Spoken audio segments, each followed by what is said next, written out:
Hello children, let's introduce to the next lesson. Okay, in the last class I just sent the summary of what we are going to study. Okay, and now we are going to begin with the lesson. Okay, see children, what is the main difference between a living thing and a non-living thing?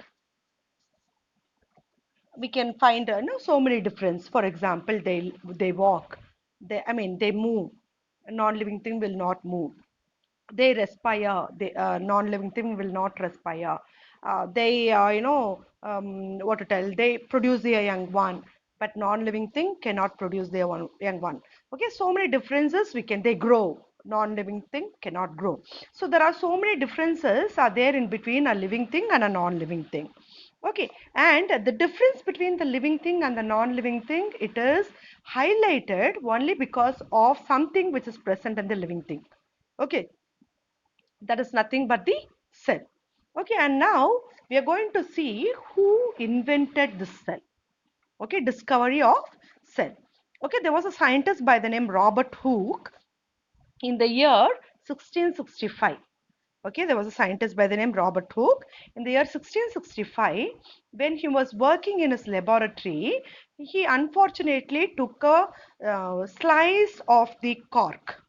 Okay, cork means like, if we get honey or any beverages, in those days they used to put this as the lid and they'll give us. It will be an airtight, lid for the bottles. Okay, so that is what is the cork. Okay, and that cork, he just took a section of it and he have seen it through the magnifying lens. Simple magnifying lens, maybe hand lens, what we are having nowadays. No, maybe in that he might have seen. When he saw in the magnifying lens, he was able to find somewhat, building block is seen. Okay, see, like an unplastered house, how it will be. Only the blocks will be there, no, only the bricks arranged in a manner, in a row wise or on the column wise, we'll be able to see.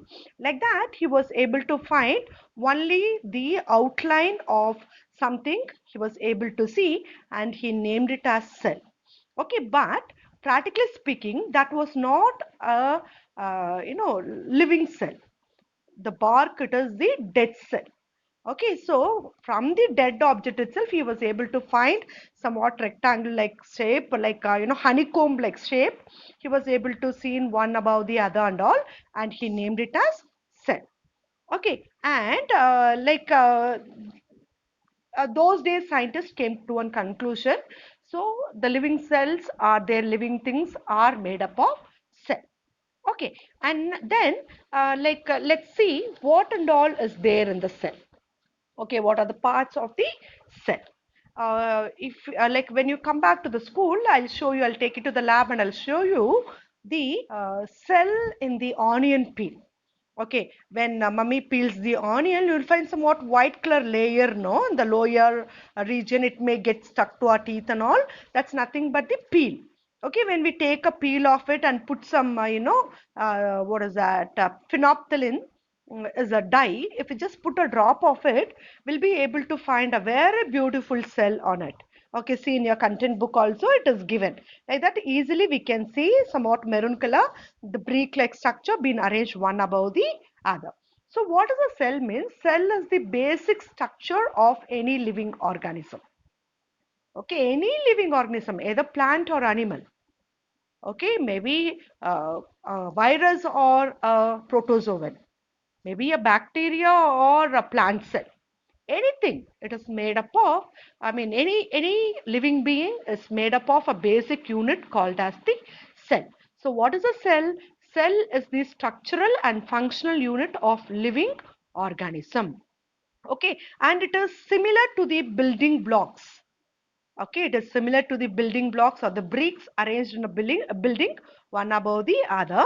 And of course, nowadays we have hollow blocks, we have cement brick, we have, mud brick. We have so many varieties of, bricks. So the design, the size and the shape of the bricks gets vary. The same way the size of the cell also gets vary. It may be microscopic. Okay, if we take, our own like onion peel cell, it is microscopic. But if we take the egg of hen, ostrich egg is the biggest cell.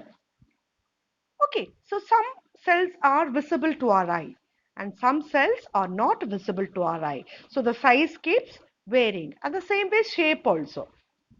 Okay, some may be circular, some may be rectangular, some may be hexagonal, some may be square. Okay, the shape of the cell also keeps varying.